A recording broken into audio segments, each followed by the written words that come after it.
Hi everyone, so guess what just came in the mail this morning? It's our new book, Advanced Taxation, a book that is based on the ICAG syllabus for students writing Principle of Taxation in Level 2 and Advanced Taxation in Level 3. I'm very much excited about this book because it is based on the ICAG syllabus, strictly based on the ICAG syllabus, and also based on the new laws, the new acts, new regulations that governs taxation in Ghana as required by the revised syllabus of the Institute of Chartered Accountants, Ghana. I'm very much excited about this copy that has been released, published in the UK less than a month ago, and everything about this book is superb. It's going to be assisting you, be your master guide in order for you to prepare well for your examination. And guess what? It is just 120 Ghana cedis. And so we are going to be starting delivery immediately for the people who pre-ordered the book, because we had a lot of students pre-ordering the book prior to its release due to the pandemic. But hey, it's now going to be available. And so you can call or WhatsApp 050-114-9296. 050-114-9296 and grab your copy of this book, because I know that it's going to be assisting you if you're a follower of my work. Simplicity in detail is something that I do, and that is something that is critical, and I know this book is going to assist you in order for you to prepare well for your examination. Now, so somebody may be asking, hey, Nhyira, what are some of the things you covered? You can see that displayed on your screen, but we covered the Ghana tax system, tax administration in Ghana, fiscal policy, capital allowance, corporate tax liabilities, withholding tax, chargeable income or chargeable gains, the three-tier Ghana National Pension Scheme, income tax liabilities on natural resources, petroleum operations, mineral and mining operations, standard tax planning, sundry tax issues, professional conduct in relation to taxation, and any other thing that you need in order for you to prepare well for your examination. So what are you waiting for? Call the number 050-114-9296 and grab a copy today for your examination. I know this can assist you to prepare well for your examination. See ya.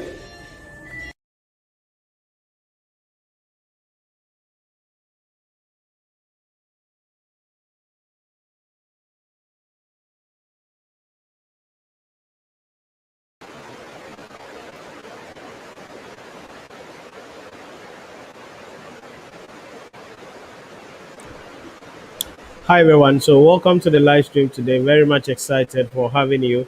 I see some of you joining the live stream. Welcome.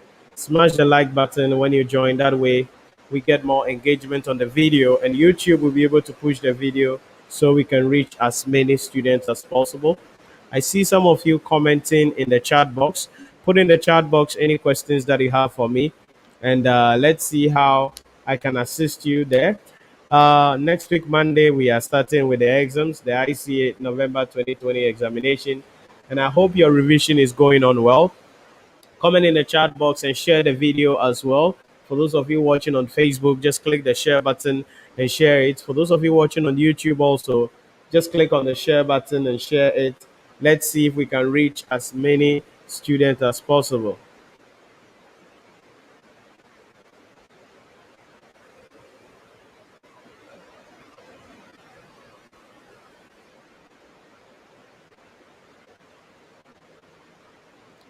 Right, so I see some comments coming in. Thank you for the thumbs up on YouTube. Thank you for the thumbs up on Facebook. Really appreciate it. I see some of you joining. Welcome to the stream. Comment in the chat box.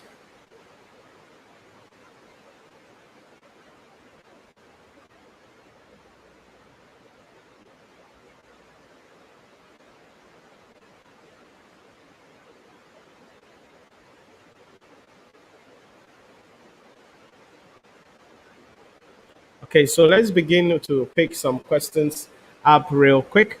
Hello, Nhyira. Good afternoon. Hope you are fine. I'm a level 1 student. I kindly want to know some more important topics to really focus on. Thank you. I don't know what subject you are writing.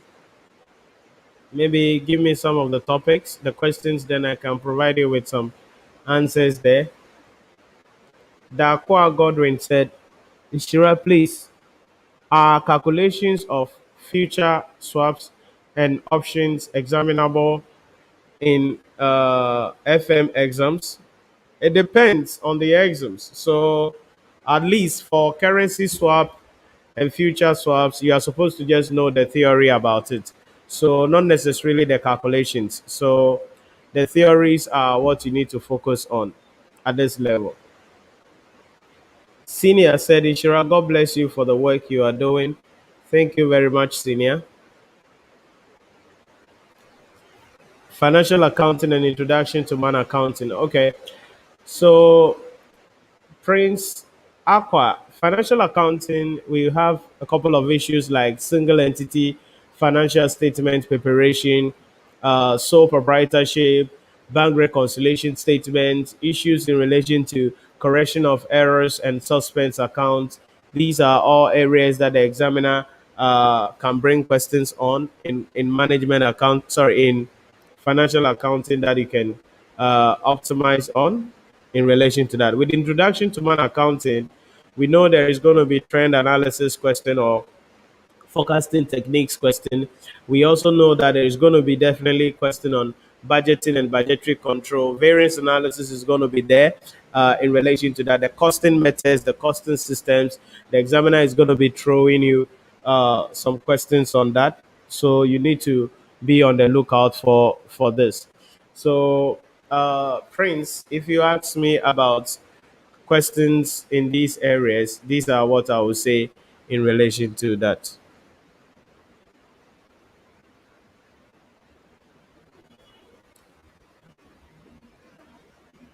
Right, so I see some of you guys joining. Welcome. Comment below with any questions that you have. This is a Q&A session. I want to answer some questions for you real quick.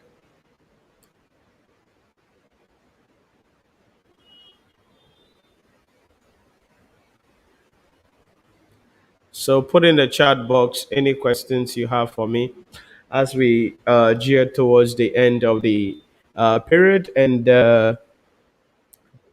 go into the exam hall. Now, I have mentioned a couple of things to you over the period in relation to what you have to do to position yourself to pass the examination. I've told you that you need to make sure you have the fundamentals right. You make sure that you understand the fundamental principles. You make sure that you understand how the various topics actually are knitted together. Then once you understand those things, you'll be able to have an idea of the structure of the examination. That is having the examination analysis document, what questions have been asked, what questions are yet to be asked in relation to that. Then you can practice questions on other areas in relation to that. So that is the idea about that. I see some comments coming in. Let me see if I can address them. Uh, Bagul Official Wise said, um, any tips on management accounting? I don't know if you said tips on management accounting. What exactly do you mean? If it's about tips on how to pass the man accounting exams, I would say that you make sure you cover everything in the syllabus. Make sure you understand the basic principles underlining each topics, short-term decision making, contemporary issues, standard costing variance analysis, budgeting and budgetary control, performance evaluation. Make sure you understand the principles that undergets all of these topics, because that is how you can position yourself to answer the question. Then understand the structure of the exams. Your man accounting exams is likely to be around 60% theory, and then the issue in relation to 50%, 40%, no, 60% calculation, 40% theory, or 35% theory, 65% calculation in relation to that. So you have to be on the lookout for in relation to what you need to do in that case. So that is what you must understand if you ask about tip on management accounting. Dakwa Godwin said, Ishra, please, your video on business valuation didn't cover measures. What is the principle behind ascertaining the maximum price of a target company? Ascertaining the maximum price of a target company means you use more than one method in the valuation. So you use more than one method. The one that gives you the most highest price will become the maximum price of a target company in relation to that. Then Michael Jr. said, Senior, with a strategic case study pre-scene, performance evaluation, could you talk a bit about the Fitzgerald and Moon method of performance evaluation, the dimension, the standards, and the rewards? I did a full video on this on the channel. You can check it up on the channel. I did a two-part video on this, so you can check it on the channel and then watch them in relation to that.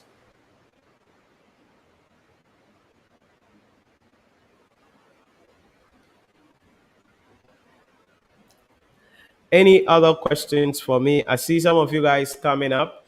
So comment below with any questions you have for me. What do you want me to share my thoughts on? Remember to smash the like button when you join. That way, we get more engagement on the video, and YouTube and Facebook will be able to push the video so we can reach as many students as possible. So this is section 5 of our discussion on how to pass the examination, as I answer your questions and provide you with some strategies in relation to that. Kennedy Onyango, hello, I see you. We are welcome to the stream. Give us a thumbs up on the video when you join. Michael said, okay, thank you very much. I'll watch the video. All right. So you can comment in the chat box any questions you have for me as we look at these things in the exams. So, like I was saying, at this point, you must understand and identify your areas of strength, your areas of weaknesses, and make sure that you know the issue in relation to what you have to do in that case. Uh, Not only about your areas of strength, your areas of weaknesses, but you have to also understand how the questions are going to be structured and the areas that you have to really pour your strength on in relation to that. Now, I think somebody asked a question about, is it Michael, I guess, performance evaluation concerning the pre-scene. Okay. I don't know in what context you are bringing up this module, though. I don't know in what context you are bringing the Fitzgerald and Moon module, though. But like I said, you can watch the video later, the full video on that in that case. And it's available on the channel. Now, like I mentioned, please make sure that you go through the things very, very well. Now, there are some of you, I know you will say, oh, me, I'm focusing on this. I'm expecting this. So, no, no, no, no. If you do that, you're actually cutting yourself short. All right. If you do that, you're actually cutting yourself short. So, what you want to make sure you do is you have to be able to cover everything you have to cover. If it's about consolidated financial statement, don't say, me, I like consolidated financial position. So, I'll just do consolidated financial position. Don't say, me, I like consolidated statement of profit or loss and other comprehensive income. So, that is what I'm going to focus on. No, understand the principles that underline all of these things. When it comes to the standards, I've mentioned to you there are a couple of basic standards that you have to look out for. Then there are a couple of standards that you need to also consider as you prepare for the exams. In that case, make sure you go over the standards, make sure you understand the principles that underline all of these standards, and make sure that you are in a better position in order for you to actually pass the exams in relation to that. So that is what you want to do. Don't leave any stone unturned. Don't tell yourself, I'm going to do this, I won't do that. No. Go over everything as much as possible. That is why I keep on telling you, you need to have an examination analysis document. You need to understand the structure of the exams. You need to know, okay, these are the areas the examiner will be coming from. This is the structure of the question.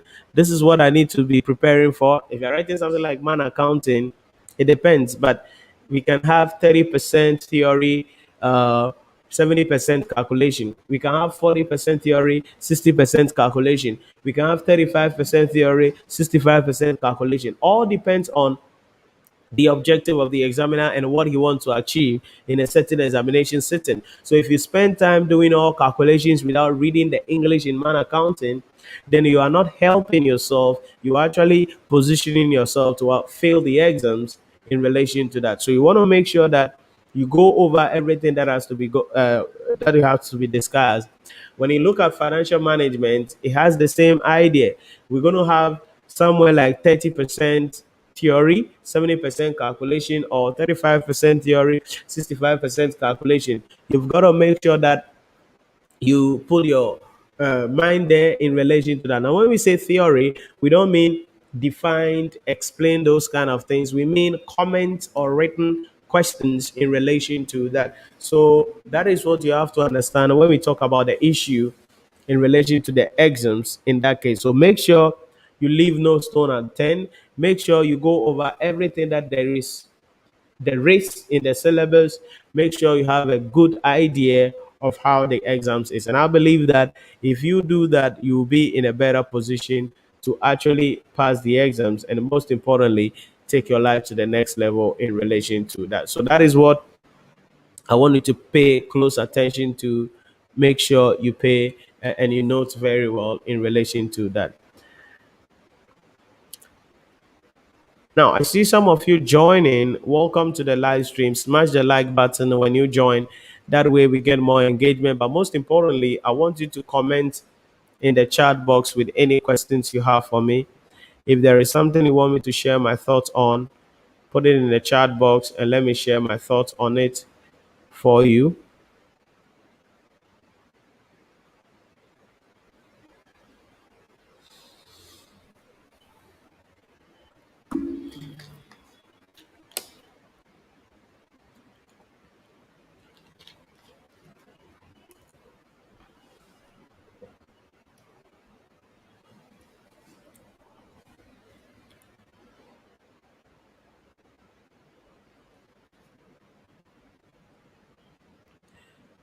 So, any questions, you put it in the chat box for me.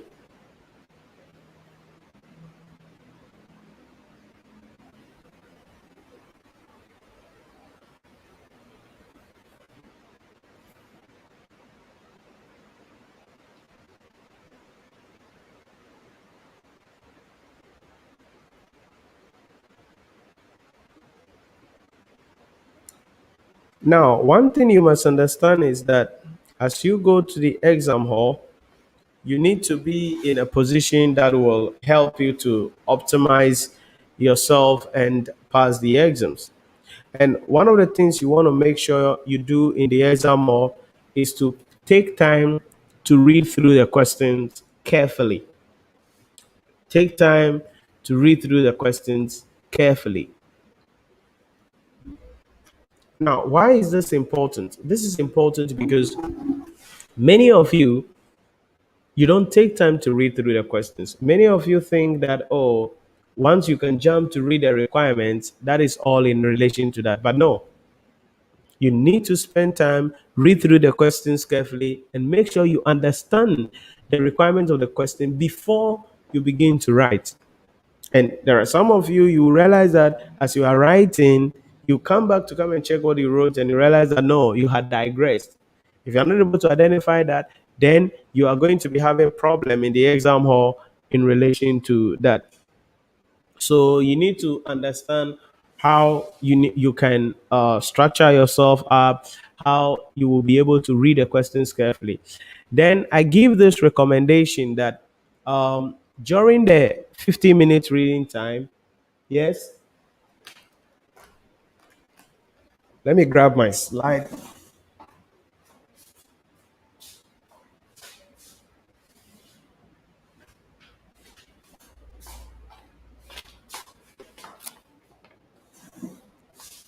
So during the 15 minutes reading time, you want to take time to read through the questions carefully. And when they say start work, don't start work, right? You need to make sure that every theory that you have issue with that you need to understand, what you have to do is to list them down and you can plan your work on the first page of your answer booklet. That is very, very critical. On the first page of your answer booklet, you can plan your work there so that you start answering the questions on the second page of your answer booklet. That is going to help you so that in case time is not on your side and they say stop work and there is a point that you should have explained, but for some reason you couldn't get there, because you have written it in the answer booklet under the planning, the examiner will still mark that for you and you will still get some marks for that rather than putting it on your question paper which you'll be taking home in relation to that. So you have to make sure you pay attention in relation to how these things are done. So you take time, read through the questions. Not only that, make sure that you plan your answer very well.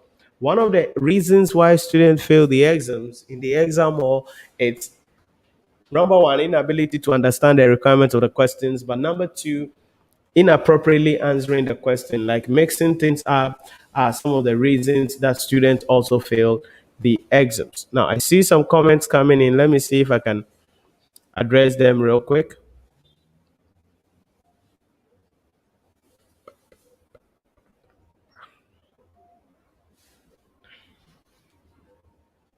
Sir, please, could you help us on cash management strategies? Now, if you say cash management strategies, you've not said anything because there are levels of that. There are strategies you implement when a company has a surplus cash. There are strategies you implement when a company has a deficit cash. And there are strategies you implement if a company wants to raise cash. So if you say cash management strategies, you've not said anything really. So you can maybe be specific, then maybe I can provide you with some answers in relation to that. Dakwa Godwin said, Sir, please, master budgeting in books state income statement and financial position. But when questions are set, they are nowhere near. How do you tackle my budget question, please? I don't understand your question.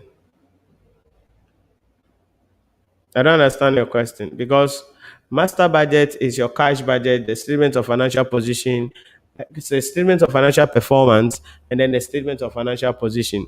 So if you say when questions are set, they are nowhere near, the you won't get any question that they will ask you to prepare a master budget and there is no statement of profit or loss, statement of financial position. No, there are functional budgets there: the sales budget, the production budget, the material usage budget, the material cost budget, the labor usage budget, then the labor cost budget, the overheads budget.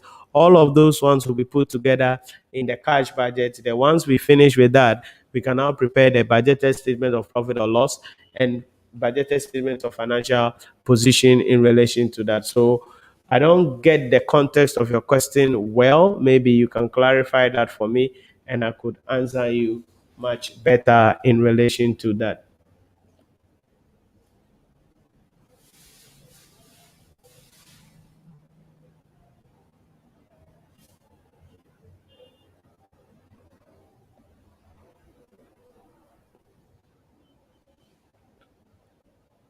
I hope it makes sense.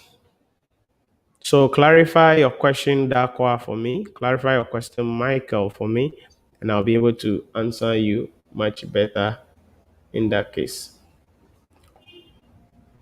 Now, I see some of you guys coming up. You are welcome to the stream. Comment in the chat box any questions you have for me. It's a Q&A session, trying to answer your questions in relation to that. Fauzi said, if a foreigner is in Ghana to carry out a project where the project duration is 193 days or more, but leaves immediately after the project, can he be described as a resident person? Yes, the rule is once you have exceeded the 183 days, then it means you are a resident person. So that is the rule. Okay, because if you live less than that, you are not a resident. But as far as you exceed the 183 days, you become a resident and we tax you using the graduated rate in relation to that. However, in practice, there could be variations where the person can write to the Commissioner General and request the reason why he or she is living more than 183 days or something like that. But as far as you're exceeding the 183 days carrying out your projects, then you will be taxed as a resident person in relation to that. So, Fauzu, that is the answer I can give you in that case.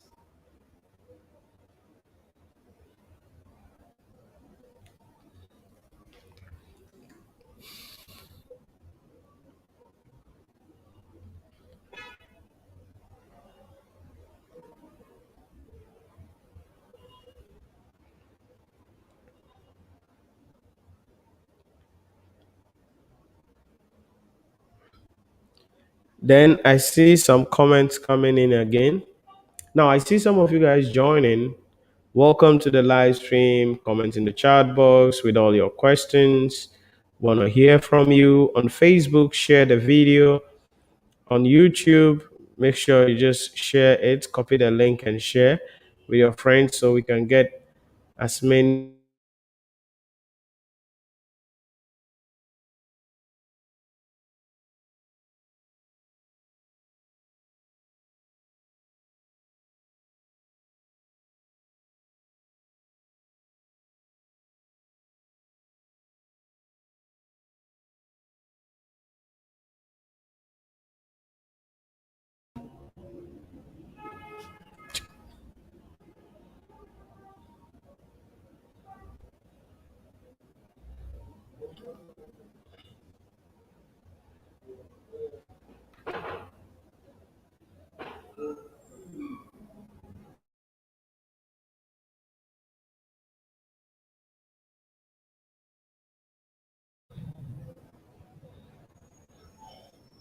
Now Dakwa said, "Sir, okay, I don't know what you want to say." Then cash management strategies in relation to liquidity challenges. And so it depends. If you have liquidity challenges, you can decide to uh, go collect cash from your debtors. So if there are some receivables, the entity can decide to speed up the cash from receivables or do debt factoring so that the factor will be able to finance for the receivables for the entity in relation to that. Then, if it is still a liquidity problem, another thing the entity can do is also to abandon any capital project that they want to undertake. So that could be abandoned as well in relation to that. Then they can also use bank overdraft facilities. That is also another short-term finance to finance any liquidity problems in relation to that. So these are some strategies that we can use with relation to liquidity challenges for an entity. Dalqua said, will I ever be required to prepare the statement of financial position or I need to concentrate on cash budget? I don't know what you are writing, whether you're writing management accounting level 2 or management accounting level 3. I don't know level 1 or level 2. So I can't answer that question for you because if you're a level 1 student, it's the functional budget you are going to prepare. But if you're a level 2 student, the master budget is part of your syllabus, and that is what you are supposed to focus on.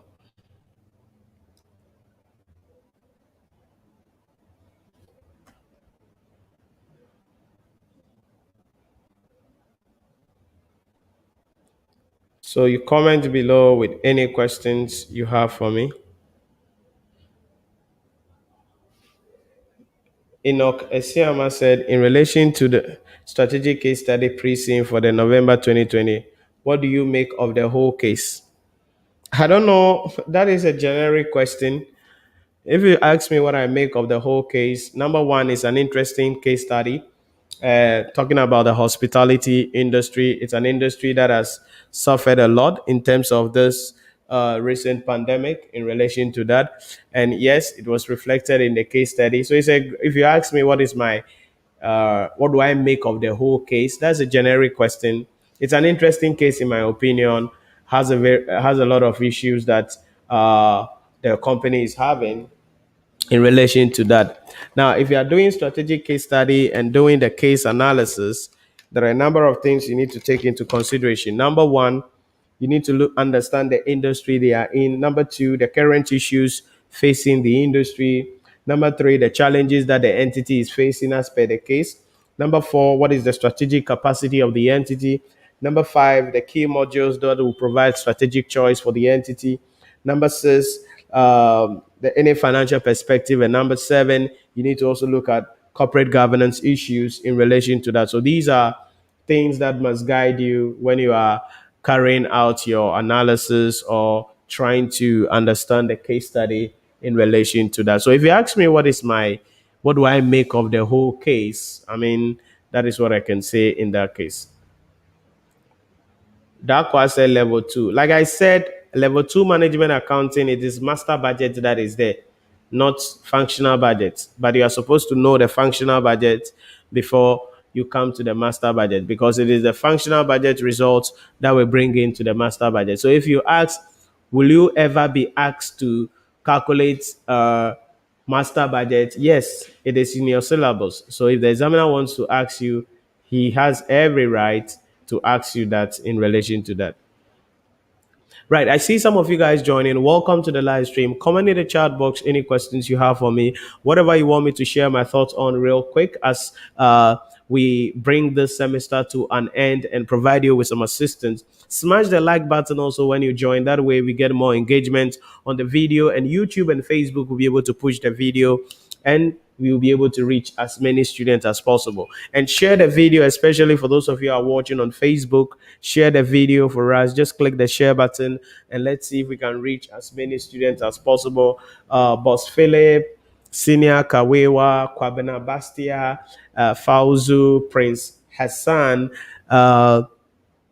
Thank you for the like on Facebook. Share the video as well. Let's reach more students. Enoch said, okay, not Enoch, I think. Fauzi said, come again on the resident person issue. Like I said, I think your question was someone was in Ghana for more than 183 days and left immediately. And I said that since the person is in Ghana and has lived in Ghana for more than 183 days, the rule is 183 days. So once you have exceeded it, you become a resident person and you'll be taxed. But I said in some scenarios, the person may write to the Commissioner General explaining why he or she exceeded the number of days in that case. So under that scenario, the person will still be treated as a non-resident person under that circumstance. So, Fauzu, that is the issue about the non-resident question you were asking.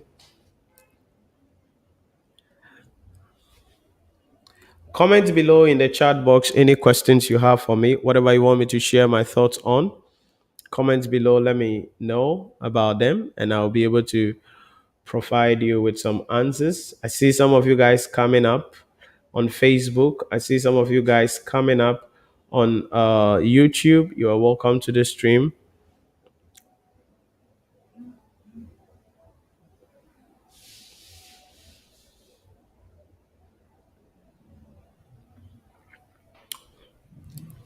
So comment below with your questions, and also provide us with any thing you want me to share my thoughts on. Remember to smash the like button when you come. Smash the like button when you come.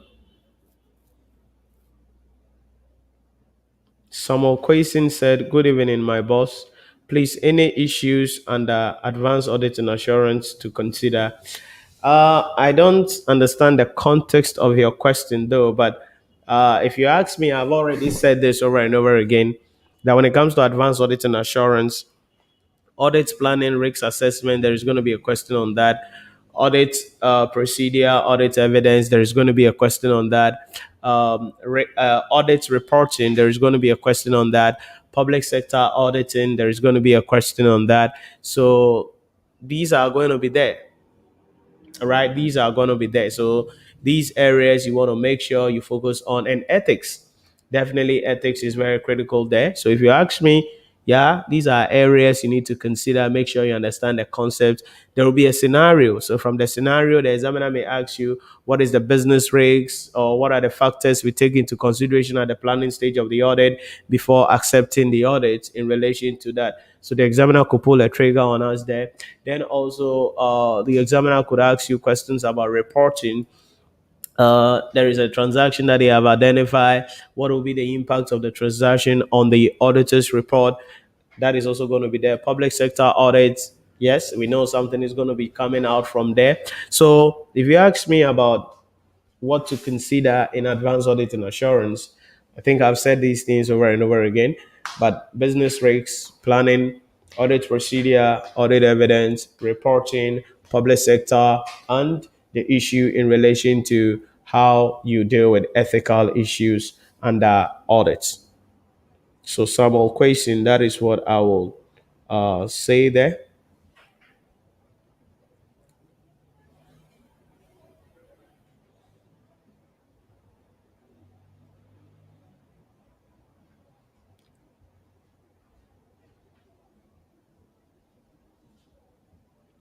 So, I see a comment coming up. Yeah, I know you have shared it already. Just want it to be reiterated so my friends will benefit. Okay. Okay. So I just share it as well in relation to that. So any other comments for me? Any other questions for me you want me to share my thoughts on? Real quick. Any other questions for me? Let me know about it.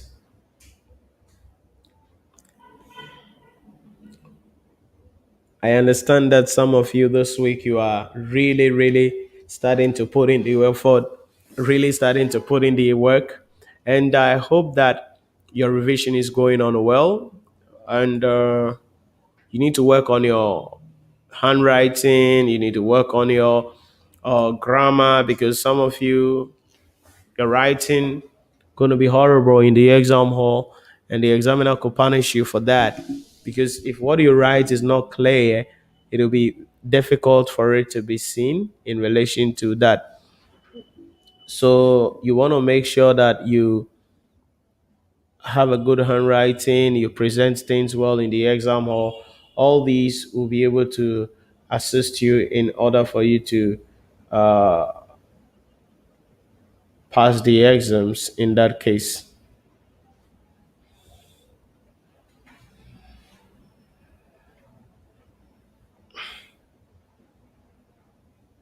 So comment below any questions you have. Put it in the chat box. Let's see. See a comment coming up on YouTube. Mohammed Jabiru said, Sir, please, is it possible to answer question two before question one in the case study? Yeah, that one is not an issue. Whatever question you can answer first. I don't know what question you think is in question two, though, but whatever you want to answer first, that one is your own choice. Okay? That one is your own choice in relation to that. Once you know it is the question two, you can do best first. Go for it. Then when you finish, you are not under any obligation to answer any question first or that question second. But if it is a question two, you can go for first. You go for it in relation to that.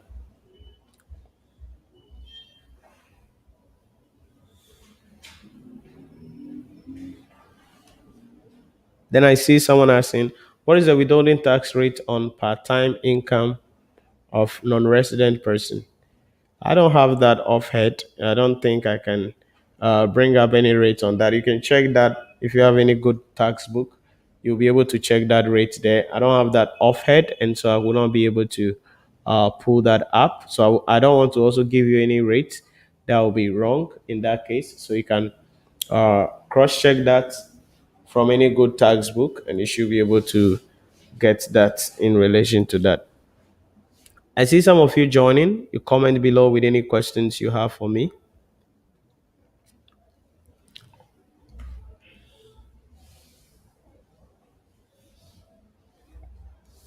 Let's see.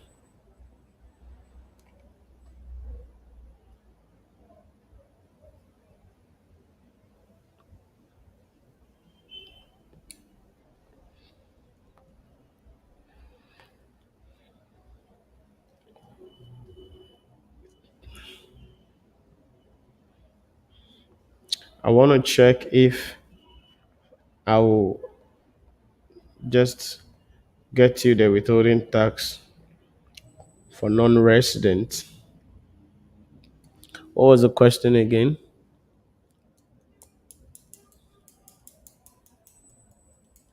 Non-resident, what part-time income?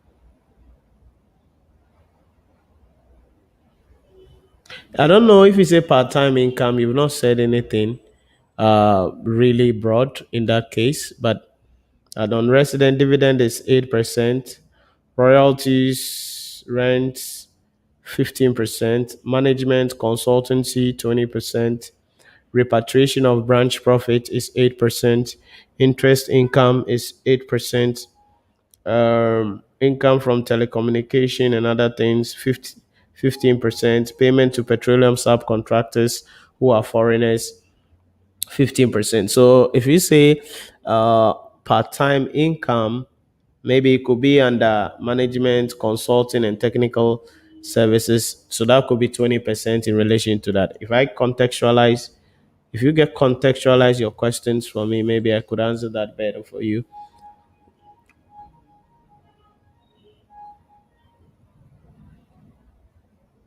Fauzi said, what's a covered entity in public sector? A covered entity is simply an entity that is financed by the government through the consolidated fund.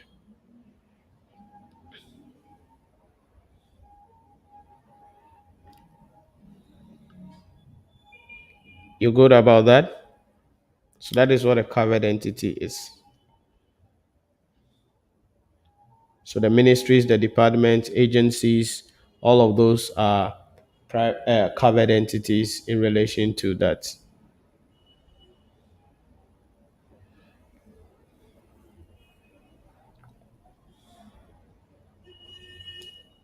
Then Enoch said, if you're answering strategic case study this November, what are the areas you will revise based on the pre-scene case? I don't know what the point exactly you want me to talk about though, but if you say if I am writing, I have actually discussed the case study with my students.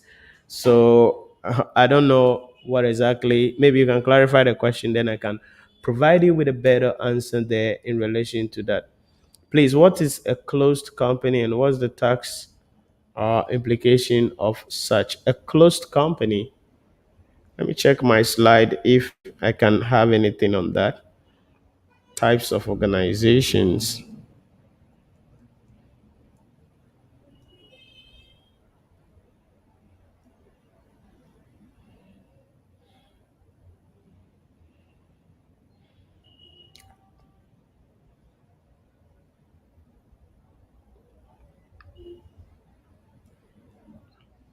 Usually, what happens is that with closed companies, sometimes they may decide. Now, these are companies that are owned by maybe small number of investors. So, depending if the investors are less than four people or a maximum of four people, and they decide not to pay dividend for a number of years, the commissioner general can declare dividend and take a withholding tax on their dividend in relation to that. So if you ask me about this, so these are companies that are usually their shares are not listed on the stock exchange, so they are owned by maybe between four people, two, three people in relation to that. So for such companies, if they decide not to pay dividend for a number of years, the commissioner general can come after them and declare dividend on their behalf and take some money from them in relation to that. So that is the idea on what we can say about closed companies and their taxation in that case.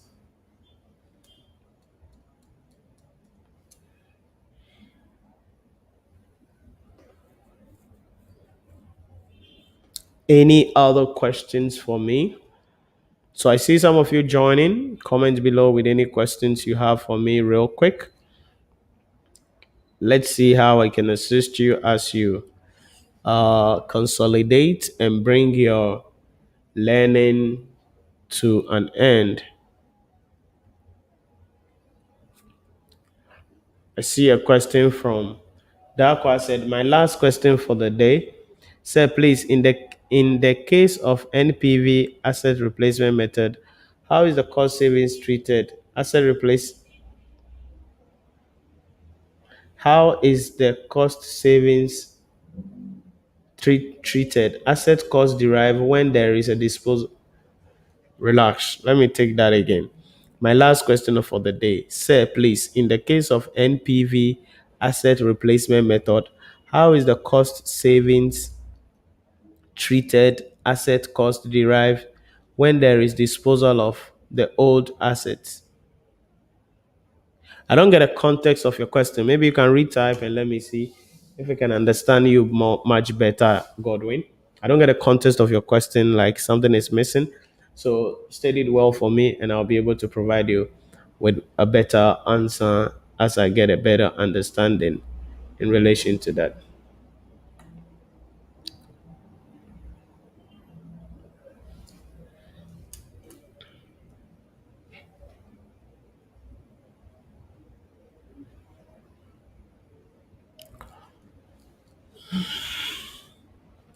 Right. So, like I've said, already, you make sure that you understand the basic principles. You make sure that you understand the structure. Every exam that you are writing, every subject you are writing, please make sure you understand the structure of the exams. What is in question one? What is in question two? What is in question three? What is in question four? What is the question five? How many theories do I have? What is the percentage of theories do I have? What is the percentage of calculations do I have? This will guide you to be able to really, really prepare for the exams, and most importantly, pass the exam. Don't just be going through the books, solving questions, because some of you solve questions from 1963 to 2020, but it's not about that. You must understand the structure of the syllabus, the structure of the exams, and then make sure that you look at the critical topics in the subject you were writing, and that's how you can position yourself strategically to ultimately pass the exams in relation to that.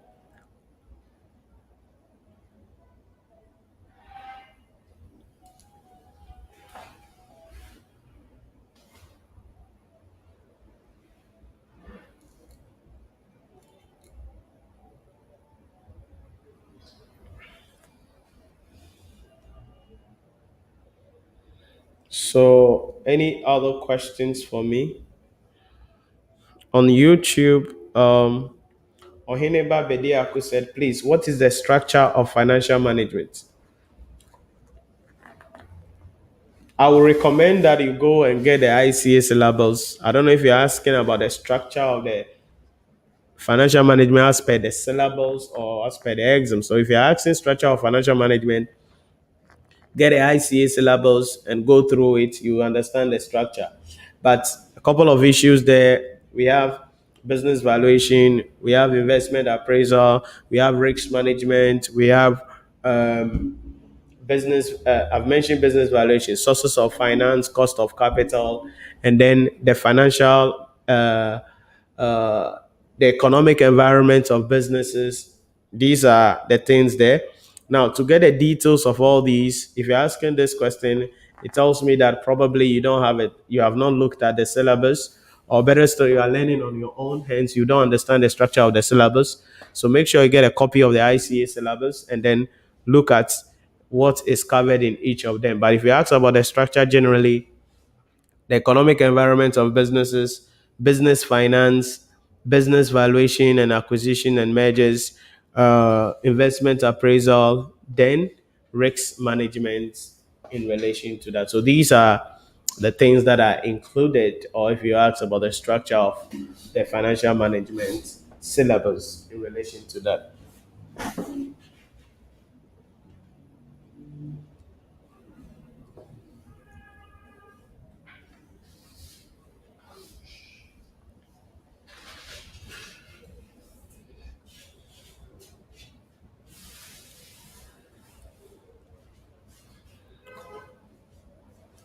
Any other questions for me? Any other questions for me?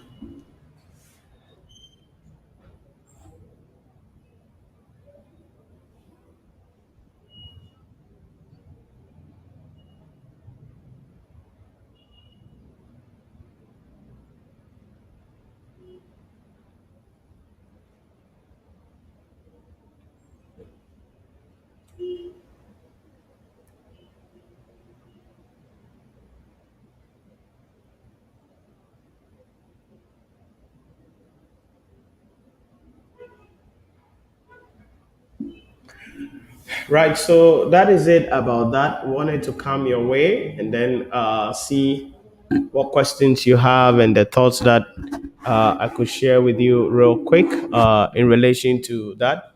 So you continue to study, you continue to practice, and you continue to make sure, like I said, make sure you take time to understand the structure of the syllabus, the structure of the exams, and in as much as you want to solve a lot of questions, make sure you understand the basic principles. Because one thing you must know about this exam is this: irrespective of the number of questions you solve, there is always a ghost in the exam hall, meaning that there is always going to be something you don't know anything about. You may not know anything about. So, in order to increase your chances of reducing the number of ghosts you're going to meet in the exam hall, you want to make sure that you reduce. Your chances of having more goals by practicing a lot of understanding the scope of the syllabus and going through everything. Leave no stone unturned in relation to that. Make sure you go over everything, make sure you go through everything very well, and I believe that you should be able to be in a better position to pass the exams. Now, in case you've missed a couple of sessions, I shared the structure of the various subjects some time ago. You can check it on our channel page in relation to that. I think the how to playlist. If you go to the how to playlist, I think you should be able to get these videos there. Let me see if that is where. So on the channel, if you open my channel like this, you could see home videos playlist. So if you come under the playlist like that, so if you come to the playlist, you could see the how to's. As of today, there are 85 videos in that playlist.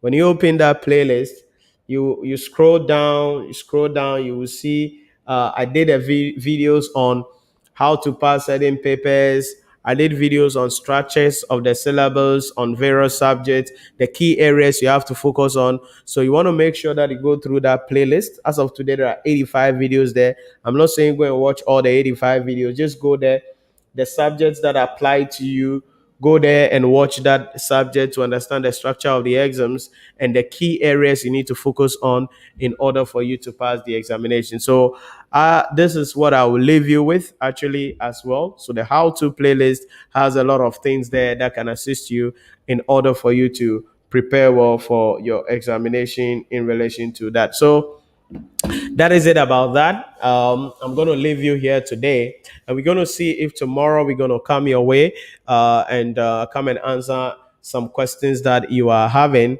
We are concluding this week on our Executive Revision Masterclass here with our students as we prepare for the exams in relation to that. So stay connected, continue to study. Remember to follow me on Instagram, and you can comment with your questions as well on a post on Instagram, and I'll be able to look at it and answer it for you as well in relation to that. Now, as always, wishing you all the best ahead of time, and make sure that you do whatever it is you need to do, and work hard. And because I know if you work hard, you will be able to definitely pass the exams in relation to that. So I will see. Possibly tomorrow we're going to be coming your way for another Q&A session and assist you to pass the exam well in relation to that. So all the best. You take care, continue to study, and stay connected, and stay blessed. Bye-bye.